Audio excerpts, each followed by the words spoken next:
আমরা লাশ হয়ে বের হবো ওখান থেকে। বহুত সুযোগ ছিল পিছনে ফিরে আসার, এখন আর পিছনে যাওয়ার রাস্তাই নেই। পিছনে পুলিশ আর সামনে স্বাধীনতা। অবশ্যই আমরা সম্মানের সাথে মৃত্যু গ্রহণ করতে রাজি আছি।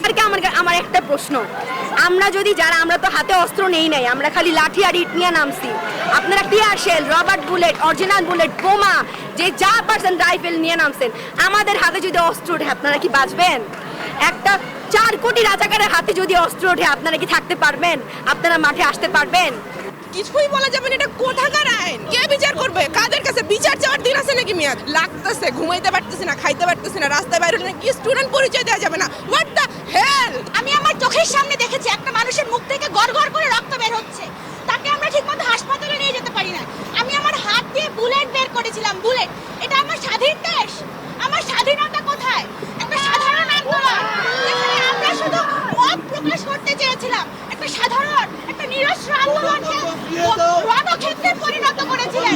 এত মানুষ মারা গেছে, একটা 4 বছরের বাচ্চা সে তার বাসায় স্বাধীন না। একটা 4 বছরের বাচ্চা যদি বাসায় নিরাপদ না থাকে, তাহলে আপনি এই দেশে কেন আছেন? কিসের স্বাধীনতা আপনি আমাদের দিয়েছেন? আমাদের গণতন্ত্র কোথায়?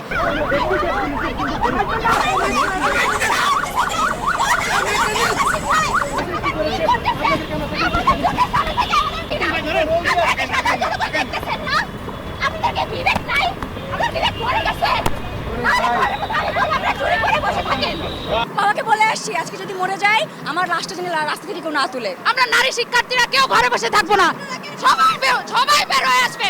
ন্যাশনাল ঢাকা কলেজ বিশ্ববিদ্যালয় এখন এক হয়ে যাবে। সহিংসতা ছড়িয়ে আমাদের মধ্যে ভয় ঢোকানোর চেষ্টা করছে, কিন্তু এটা হবে না, বৃথা যাবে। বাংলাদেশের 90% শিক্ষার্থী আর 1% হলে সন্ত্রাসের চান্স পাইবো। মাত্র বিরিয়ানির লোভে এরা এখানে আসে। এই ছেলেরা পাস করছে, এই ছেলেরা পড়াশোনা করে। সবাই কোটার পুলিশ, সবাই কোটার পুলিশ। শুধু নিজেদের কথা ভাবলে আপনার বিশ্ববিদ্যালয় জানতে পারি, তাহলে কি আপনার বিশ্ববিদ্যালয় জানতে পারি? আমাদের বড় ভাই কি বাবা আপনার বিশ্ববিদ্যালয় ঢাকা বিশ্ববিদ্যালয়ে পড়তেন আপনি?